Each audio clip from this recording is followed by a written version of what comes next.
అందరి నోట ఇప్పుడు ఆ ప్రాంతం గురించి. మొబైల్ మసాలా వారి ఫిల్మ్ నగర్ కబుర్లలోకి వెళ్ళిపోతే నయనతార విఘ్నేష్ శివన్ దంపతులు మంచి మనసు చాటుకున్నారు. కేరళలోని వాయనాడులో చోటు చేసుకునేటువంటి ప్రకృతి విపత్తుపై వాళ్ళు రియాక్ట్ అవ్వడం జరిగింది. ఆపన్న హస్తం అందించేందుకు ముందుకొచ్చారు. ఆ మేరకు కేరళ ముఖ్యమంత్రి సహాయ నిధికి 20 లక్షల రూపాయల విరాళాన్ని వారు ఇస్తున్నట్టుగా ప్రకటించారు.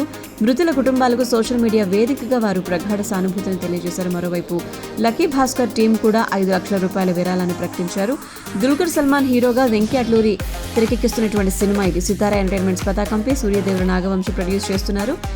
ఇప్పటికే హీరో సూర్య, ఆయన భార్య జ్యోతిక, సోదరుడు కార్తీ సంయుక్తంగా 50 లక్షలు, మలయాళ నటులు మమ్ముట్టి, ఆయన తనయుడు దుల్కర్ సల్మాన్ కలిపి 35 లక్షలు, ఫాద్ ఫాసిల్ 25 లక్షలు, విక్రమ్ 20 లక్షలు, రష్మిక 10 లక్షల విరాళాన్ని ప్రకటించడం జరిగింది. ఈ ఘటనపై మలయాళ చిత్ర పరిశ్రమ కూడా విచారాన్ని వ్యక్తం చేయడం జరిగింది. కొన్ని రోజుల పాటు సినిమా వేడుకలు, కార్యక్రమాలు నిలిపివేస్తున్నట్టుగా పలు చిత్ర బృందాలు కూడా తెలియజేశాయన్నమాట. కమల్ హాసన్ లాంటి మరికొందరు సినీ ప్రముఖులు సోషల్ మీడియా వేదికగా వయనాడు ఘటనపై దిగ్భ్రాంతిని వ్యక్తం చేయడం జరిగింది. బాధిత కుటుంబాలకు సానుభూతిని తెలియజేయడం జరిగింది.